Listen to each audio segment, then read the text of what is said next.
లేకపోవడం, సమాజంలో వాళ్ళు పెద్దవాళ్ళు కావచ్చు, చిన్నవాళ్ళు కావచ్చు, వాళ్ళ తల్లిదండ్రులకు భయం అనేది ఉండదు.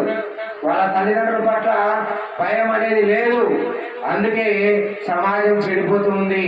అందుకే అనేకమైన మానభంగాలు, హత్యలు, ఆత్మహత్యలు ఇలాంటివన్నీ జరగడానికి కారణం ఏమిటంటే తల్లిదండ్రుల భయం లేకపోవడం.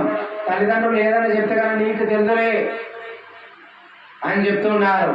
నీకు ఏం తెలుసని మాట్లాడుతున్నావు అని కని పెంచి పోషిస్తున్న తల్లిదండ్రులనే పిల్లలు ఆ విధంగా అంటున్నారు. తల్లిదండ్రుల పట్ల విధేయత లేదు, తల్లిదండ్రులంటే భయం లేదు, తల్లిదండ్రులంటే మర్యాద లేదు, తల్లిదండ్రులకు భయపడడమే కనపడడం లేదు.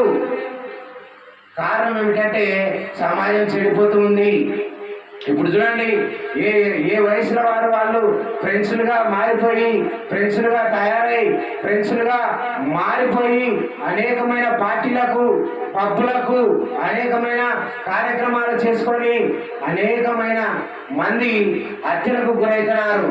ఏదో మాటకు వచ్చి వాడిని చంపడము, వాడు నన్ను అన్నాడని చెప్పి మధ్యలో చంపడము, వాళ్ళు జైలు పాలు కావడము, మళ్ళా పుట్టి పెరిగి అదే ఊర్లో స్నేహితులుగా ఉండే వాళ్ళు చంపుకోవడం జరుగుతుంది.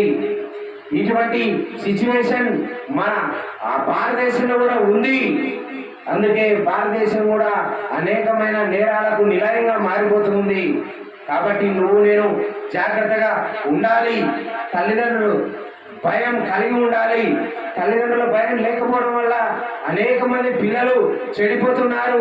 కాలేజీలకు అని వెళ్ళిన వాళ్ళు కాలేజీకి వెళ్ళడంలే, ఎక్కడో సినిమా థియేటర్లను, ఎక్కడో మద్యపానం సేవించడానికో, పార్లర్లను, పార్టీలలో, లేకపోతే పిక్నిక్లకు వెళ్తూ ఉన్నారు. సాయంత్రానికల్లా కాలేజీకి పోయి వచ్చినట్లుగా ఇంట్లో ఉండిపోతున్నారు. కారణం ఏమిటంటే తల్లిదండ్రుల భయం లేదు. ఆ విధంగా ఉండడం వల్ల సమాజం అనేది చెడిపోతూ ఉంది. ఇకపోతే రెండవది ఏమిటంటే తల్లిదండ్రుల నిర్లక్ష్యం. తల్లిదండ్రులకు ఒక కుమారుడు ఉంటాడు, తల్లిదండ్రులకు లేకపోతే ఒక కుమార్తె ఉంటుంది. లేక పుట్టినవాడు అని చెప్పి వాడు ఏం చేసినా, ఏడ్చినా, గొడవ పెట్టినా వానికి ఏది అడిగితే అది ఇవ్వడం అలవాటు చేస్తాం. ఆ విధంగా అలవాటు చేయడం వల్ల వాడు పెద్దవాడైనప్పటికీ కూడా ఇప్పుడు అనేకమైన విషయాలు మనం గమనిస్తున్నాం కదా.